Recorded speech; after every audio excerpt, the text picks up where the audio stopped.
Welcome to a special edition of Whitetail Rendezvous. What's so special? Well, I've asked 6 of my friends who live out here in the Rockies and are DIY archery hunters to share tips, techniques, and resources that they use to be very successful elk and mule deer hunters. One thing you got to remember, April 4th, 2017 is the closing of applications for applying for limited elk and mule deer. All the mule deer tags in Colorado are by draw only.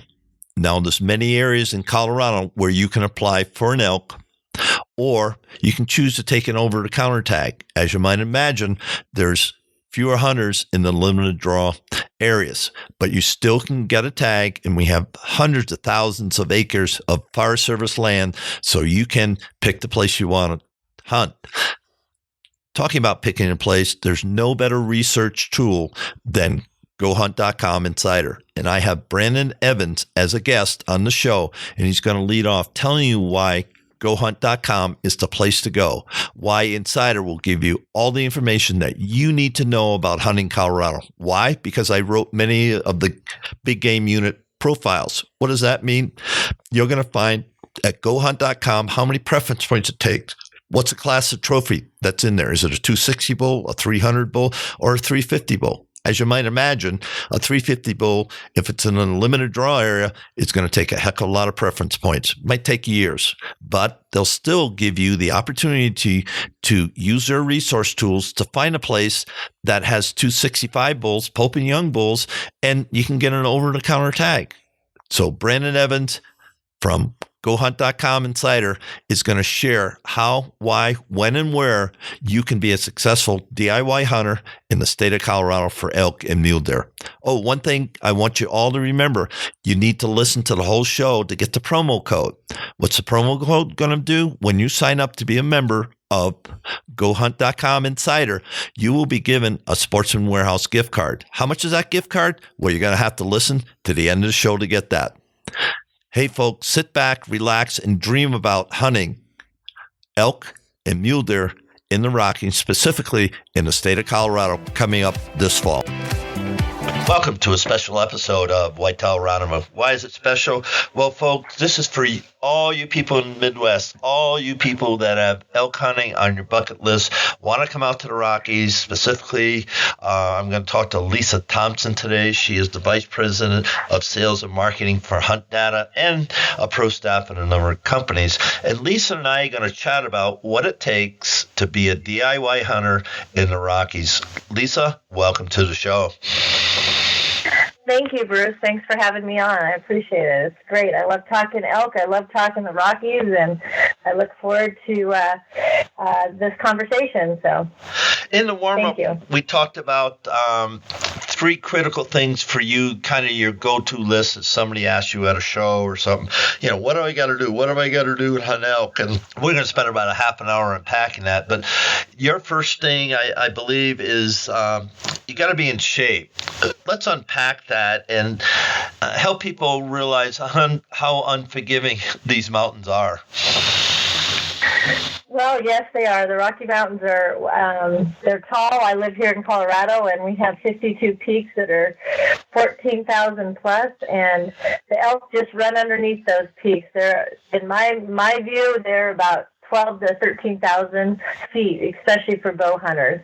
And so getting in shape, and with the altitude, I live here in Denver, and it's mile high, so, you know, we got some good altitude here, but those elk are running around at, like I said, 12 or 13,000 feet. So getting in shape means getting in shape, and that means altitude shape, and that means body shape. So it's not just going to the gym once a week and trying to get in shape that way.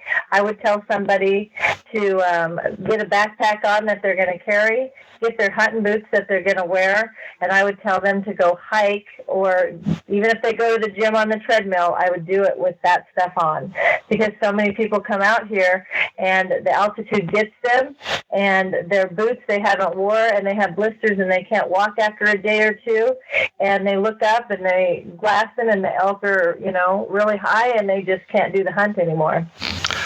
When you think about it, and we shared a little about my first trip out here, and And you asked me, what's the first thing I do? The first thing I do is find out where I want to go in the various states. It could be New Mexico, it could be Utah, Colorado, Wyoming, Montana, Idaho. There's a lot of places with a lot of elk. Fortunately, here in Colorado, we're blessed, Lisa, because we have a lot of elk and we have a lot of public land that you can access. Especially during the archery season. I mean, there's so much land out there that you can hunt literally, basins 11,000, 12,000 feet down to sagebrush flats and aspen groves. So to me, it varies, but you want to find out where you want to hunt. And why are you going to do that? Why access roads? You want to be, okay, where am I coming from? What's the quickest interstate that I can get there? What's the least amount of time I can spend in my truck getting there? And do I have trailheads? Do I have Forest Service roads? Or I'm going to get inundated with ATVs. Nothing wrong with ATVs, but a lot of people never leave their ATVs to hunt. And both you and I have seen that. So, figure out where you're going to hunt, then get on Google Earth and fly Google Earth. Why am I saying flying? Because they get a little Super Cub. You just jump in there and you can fly all the terrain. You can fly the canyons. You can fly the valleys. You can fly everything that you're going to hunt and get a really good sense of it, because you want to prepare yourself physically and mentally. You want to have a visualization of where you're going to hunt, because this country will kick your butt. There's no question about it. And I don't care who you are, what you do as a flatlander. First of all, the altitude will suck it right out of you. Lisa, your thoughts on what I'm saying? I would agree with you. I mean, again, I live in Denver, and where I'm at pretty good altitude here, and it takes me, even when I think I'm in shape for the Rockies or up in the high country, it takes me a week, I swear, of just persevering and pushing through, and maybe 2 weeks. About the middle of bow season, I finally feel like I can actually do it, and I can get to the top and chase elk and mule deer and stuff. But even somebody that lives here in Colorado, it takes time. So my brother comes from Texas, and it's 10 feet, and he runs year round, and that helps him. But again, he's still not quite prepared for the altitude. So you have to take precaution when you come here. A lot of people arrive a few days early and they get acclimated. They come to Denver first and take a day or two, and then they go to the next level and take a day or so. And I would highly recommend that, because there's nothing worse of getting into your hunting camp and you spend thousands of dollars to get here, and you get into hunting camp and you feel terrible for a week. And the best way to get out of altitude is to go down to lower altitude, drink water, and to get out of that high altitude. So they do that when they climb Mount Everest. They go to different camps for a reason, to get acclimated. And I would highly recommend anyone coming from, especially like the Florida and the Missouris and the out east, I would definitely tell them to come and get acclimated. Because I even have a headache when I go for the first, few hunts myself. I'm just grasping some of the stuff that I had to do. I spent 22 days last August sheep hunting in Colorado, over 10,000 feet. Actually, I did climb a 14er because I wanted to see a basin on the other side, not because I wanted to climb a 14er. But anyway, hydrate, and I would take 6 ibuprofen in the morning and 6 in the afternoon, and just Google that, MedMD, and do some research, because you get a headache or you start feeling nauseous or lightheaded, you have to get down, because the mountains can flat kill you. That's one way they can kill you. Yes, that's true. Yep. You have to get out of high altitude. You have to go down to lower altitude just to help yourself, because it's the blood vessels that to your head and everything else, and it'll kill you. And again, you can't drink enough water. If you think you've drank a lot of water, you probably haven't drank enough, to be honest. Yep. I can't disagree on that. And when we're talking elk, elk shape. Right here in Colorado Springs, we have something called a Manitou Incline. 60% grade. It goes up 2,000 feet in a mile, and world-class athletes, train on it, and they'll go up in 30 some minutes. My family goes up in about 59. It took me 2 hours a year ago to go up it, but I hadn't been in shape, and I got a brand new hip, and that was my test to go sheep hunting. So I tested myself, even though I lived here, even though it was 6 months away.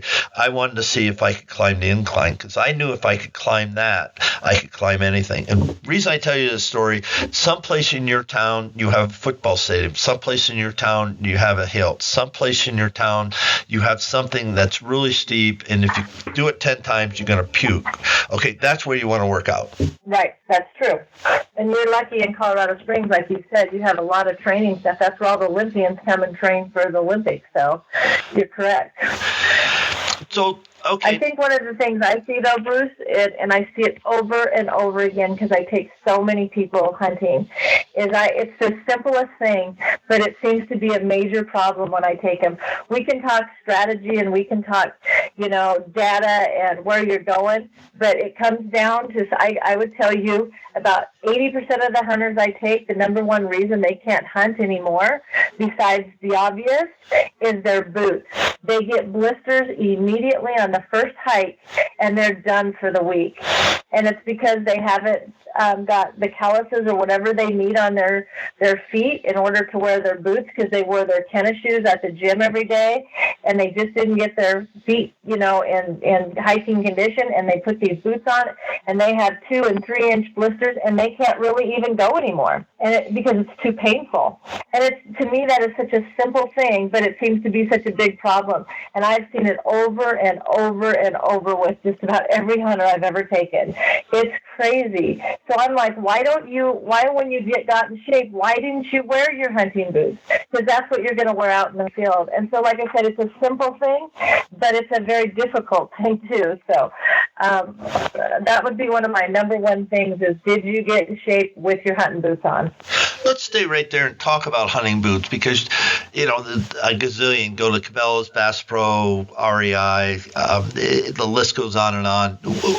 And, I can remember some places where I didn't have to go, I was in the timber. Most of the time I was just in the timber. No rock faces, no scree, it was just in the timber. And I wore cross trainers, when I was archery hunting.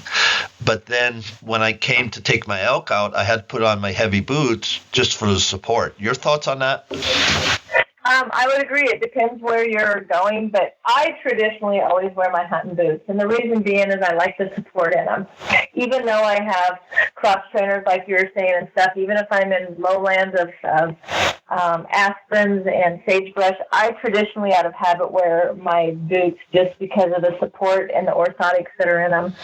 But like you said, there's a million kind of boots out there. I'm one of those people, if you're going to cut corners, cut it on a shirt or a pair of pants, but don't cut it on your boots. Get the best boot you can actually buy. Whatever you think, try a bunch on, what fits you the best, walk around the store, and then from there, if you get out and you take them home and they start hurting your feet, for whatever reason, take them back. So. And I'll add my 2 cents.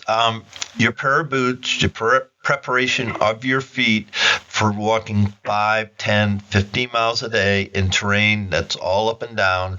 If your boots aren't broken in, you are going to cripple yourself. It's just like a horse that throws his shoe. He cannot do his job. And I'll submit to you, that's the most important piece of equipment that you can buy. More important than your bow. More important than your... Yep, and your binoculars and everything else. I would agree with you. Or camouflage. You can have Sitka gear. You can have, Kuyu. You can have, treason gear. You can have scent blocker. The list goes on and on. You can spend $1,000 in putting gear on because you get the best gear for the hunt in a backpack, yep. Knives, and you're spending $1,000. And if you skimp on your boots, you just trashed your whole hunt. Guaranteed it. Yep, you can sit in camp with that $1,000 outfit and look at elk that you can't go after because you can't walk. I would agree 100%. So hopefully we pounded out enough. Get good boots. Wear your boots to work.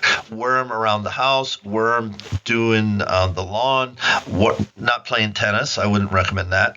But mountain biking, anything you are. You're going to the football game. You're going to a basketball game. It doesn't matter. Yep. Wear your boots and put a couple hundred hours into your boots. And if they don't fit, you bought good boots. Take them back. Say the last is wrong. The size, it's European, it's the wrong size. Let's figure it out. Right. Go to reputable places. REI, I love buying my boots there because they got great boots. They're not just selling boots. They're selling the mountain experience and so forth. Nothing wrong with Cabela's or Bass Pro, but I like to go to a technical store. Mountain Smith, there's a place that mountain climbers go here in Colorado. I just can't remember. I know where it is. But, I go in there and talk to those guys, say, hey, this is what I'm going to do. This is terrain, blah, blah, blah. And they'll recommend a couple of boots. And you're going to spend hundreds of dollars, folks. That's right. And most good boots that I think that I would call good have some sort of orthotic in it that forms to your foot. And that's what most people, need with different size arches, flat arches, high arches, or whatever. But I like the way you go about doing it. You go talk to the experts in the boot department. And it doesn't mean that the experts are at the big stores. They might be in a smaller store, but I would highly recommend that. It's crazy, Bruce, but I have seen that ruin more hunts than anything in my 40 years of hunting. Agreed, 100%. I've seen guys that are in great shape, and their feet go out, and they're screwed. Flat, they can't hunt. Yep, they're done. Doesn't matter how much their gun costs, how much their truck to get there costs, how much that ATV or that Ranger costs. They can't go. And they just call it quits and they just leave. And that's sad. So I think we pounded that enough. Let's switch up to elk hunting techniques. Where do I want to hunt? Okay, I'm sitting in Oshkosh, Wisconsin. I'm going, okay, I'm coming to Colorado. And, how do I figure out where I'm going to hunt? Well, that's a good question because Colorado's a big state and we have a lot of units. But the way I figure it out and I do it every year. And I get the question asked me every year because I work for a company called Hunt Data, and we're a local company here in Colorado, and we do all the data for every unit in Colorado with how many preference points and how successful it was and that sort of thing. And so I take our product and I go in there and I say, what did 2015 or what did 2016 look like in a certain unit? How many people harvested an animal? What were the percentages? And then I pick my unit that way, and I do that. Every year. I also subscribe to a subscription to a magazine called Hunt and Fool.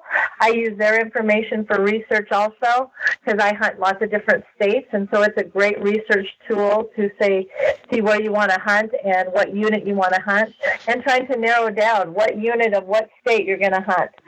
And so that's what I between those two things, Hunt and Fool and the Hunt Data information, that's how I pick my unit. And folks, I used Hunt Data on my sheep hunt, and it's a great product. It does more than I needed it or wanted to do. But one thing in my planning, it overlaid where the sheep had been taken in this specific unit.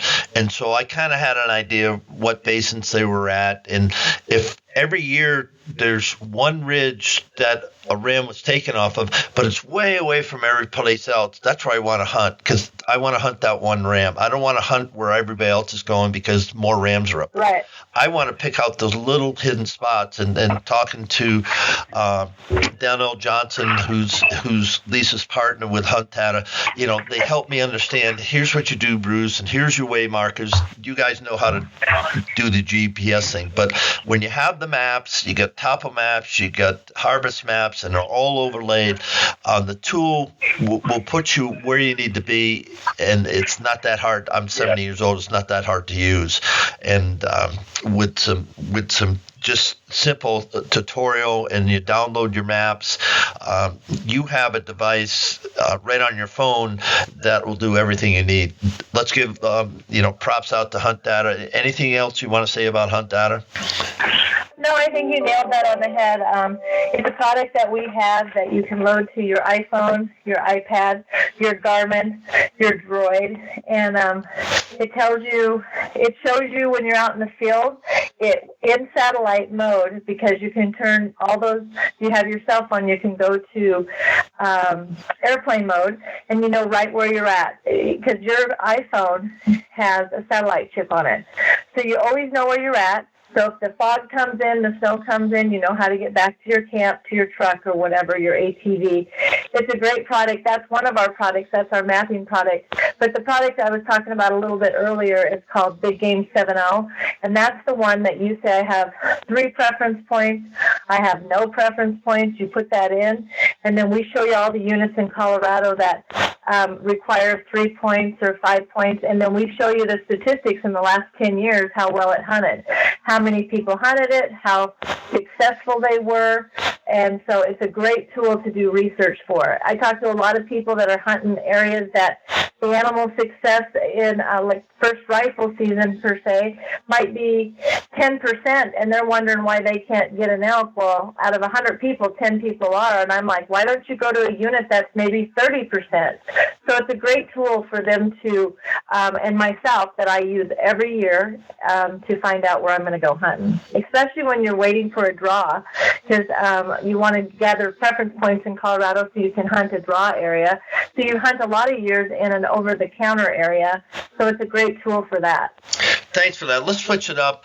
Okay, we're at camp. We know we're going to hunt. We're on national forest, and this is we're talking to DIY hunters. We're not talking to private land hunters. Yep. And if you have the ability to get on a private ranch in Colorado and you can afford it, go for it, because you'll have a hunt of a lifetime. But a lot of us can't do that, and so that's why we're doing this DIY show.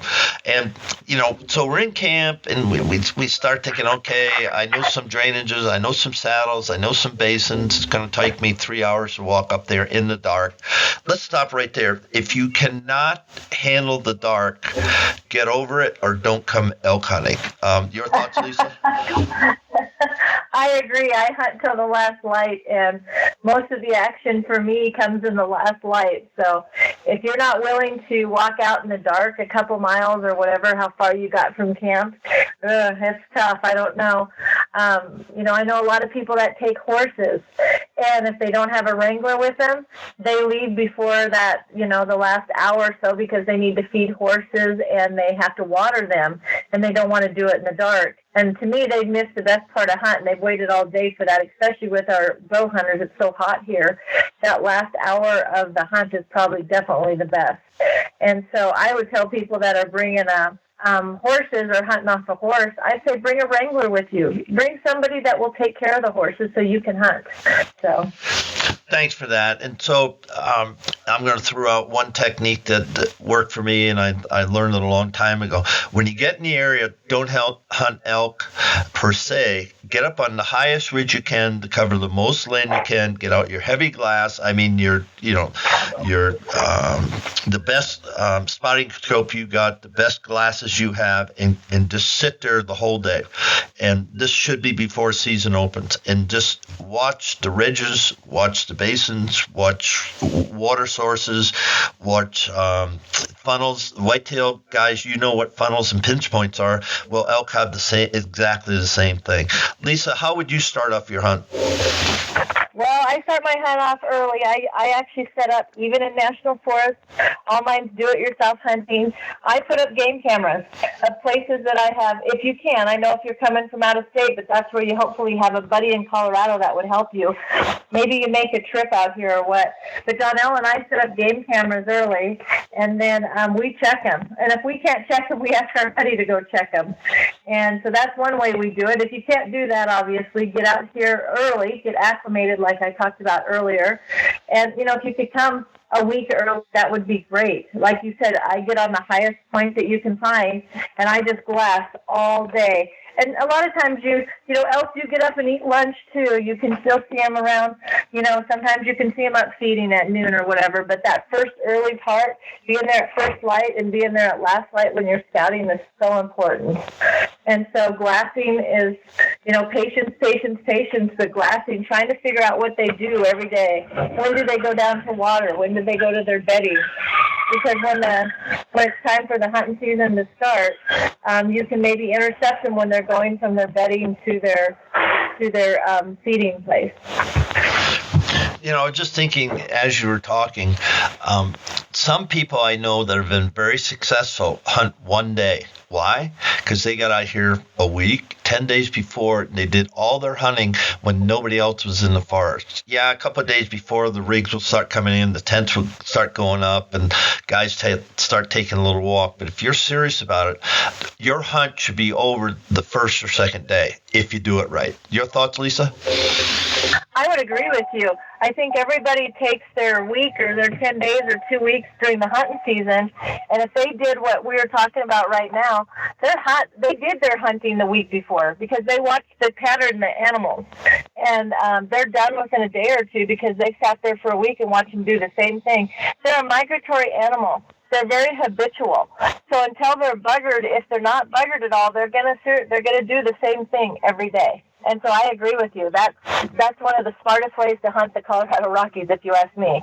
I would take my vacation on the front end for an elk hunt before the season starts, and then opening day it's gravy. Yeah, and I hope you heard the word patterning, habitual.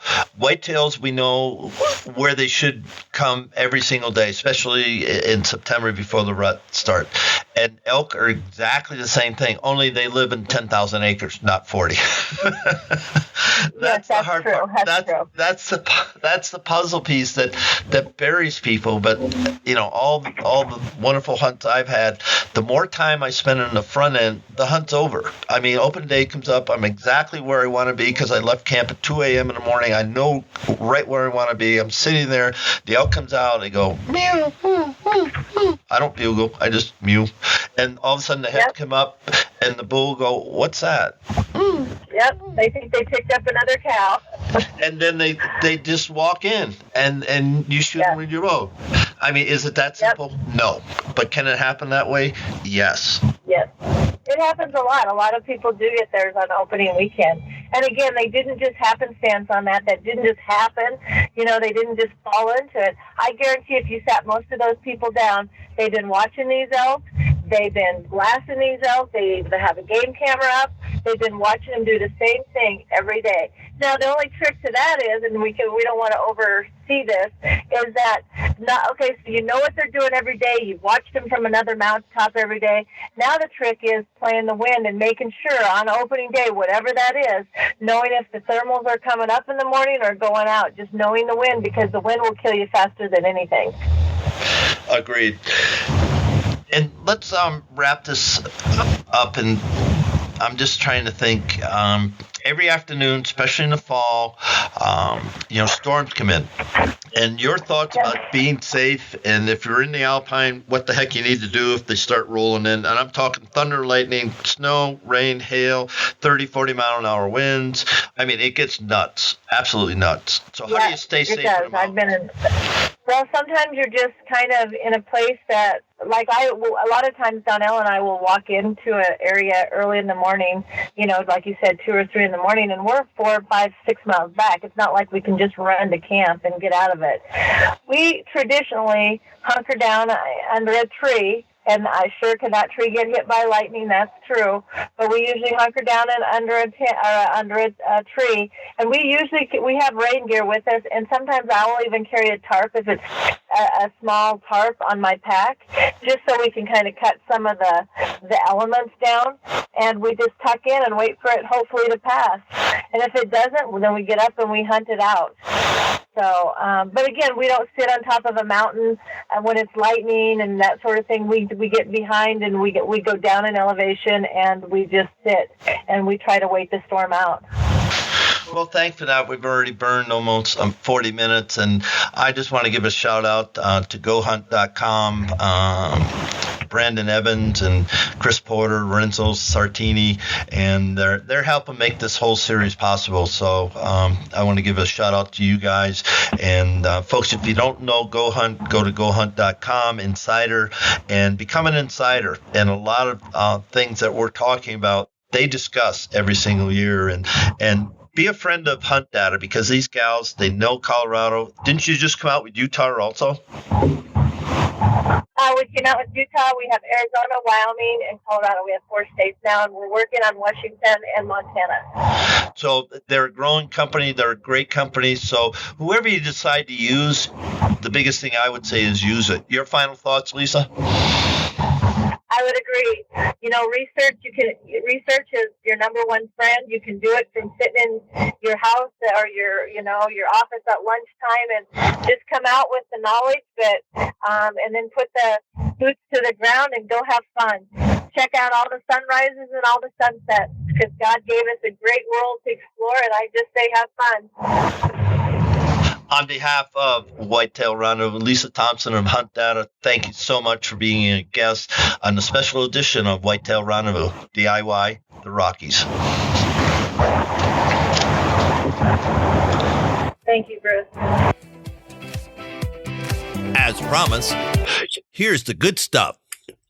When you sign up for your membership at GoHunt.com Insider, you're going to get a promo code WR2017. Again, that promo code is WR2017. What's that going to do? Well, that's going to enable you, when you pay for your membership, to get a $50, yes, $50 Sportsman Warehouse gift card. So here's the deal. You go to www.gohunt.com/insider and fill out all the information. When it asks for promo code, put in WR2017. And when you get verification of your membership in the mail, you will get from GoHunt.com a $50 Sportsman Warehouse gift card. Couldn't be any simpler. And I want to thank each and every one of you for listening to Whitetail Rendezvous, DIY in the Rockies Special Edition. Thanks for joining us. Be sure to tune in tomorrow for another episode of Whitetail Rendezvous, where you can listen and learn from the experts so you can be more successful on your next hunt. Until next time, listen, learn, and succeed.